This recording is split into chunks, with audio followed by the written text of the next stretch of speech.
Welcome to 6 TV. మాజీ మంత్రి భారతీయ రాష్ట్ర సమితి party working president Kalvakuntla Taraka Ramarao ఏది చేసినా సెన్సేషన్ గానే ఉంటుంది. ప్రస్తుతం ఆయన ఆటోలో ప్రయాణించి మరోసారి సంచలనానికి తెరలేపారు. ప్రస్తుతం భారతీయ రాష్ట్ర సమితి పార్టీ రానున్న లోక్సభ ఎన్నికలను దృష్టిలో పెట్టుకొని కార్యకర్తలను సమాయత్తం చేస్తోంది.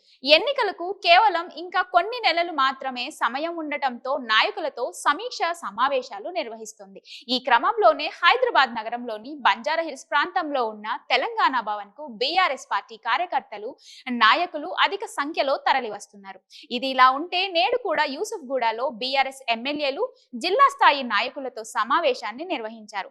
అయితే సమావేశం అనంతరం కేటీఆర్ యూసుఫ్గూడ నుండి తెలంగాణ భవన్ కి వెళ్లేందుకు బయలుదేరారు. కానీ సడన్ గా ఆయన తన కారులో కాకుండా ఆటో ఎక్కారు.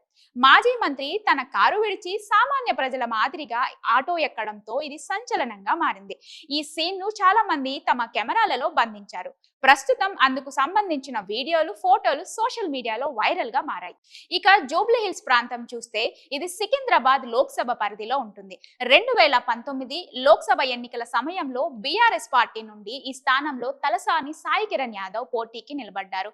అయితే ఆయన భారతీయ జనతా పార్టీ అభ్యర్థి జి కిషన్ రెడ్డి చేతిలో ఓటమి పాలయ్యారు. కాబట్టి ఈ దఫా ఎన్నికల్లో సికింద్రాబాద్ లోక్సభ స్థానం అభ్యర్థిని మార్చాలనే ఆలోచనలో పార్టీ ఉన్నట్టు తెలుస్తోంది. సాయి కిరణ్ కి బదులుగా బీఆర్ఎస్ పార్టీ సీనియర్ నేత రావుల శ్రీధర్ రెడ్డిని బరిలోకి దింపాలని యోచిస్తున్నారట. ఇక తలసాని సాయి కిరణ్ యాదవ్ అంటే మాజీ మంత్రి తలసాని శ్రీనివాస్ యాదవ్ కుమారుడే. మరిన్ని ఇంట్రెస్టింగ్ అప్డేట్స్ కోసం స్టే ట్యూన్ టు 6 టీవీ.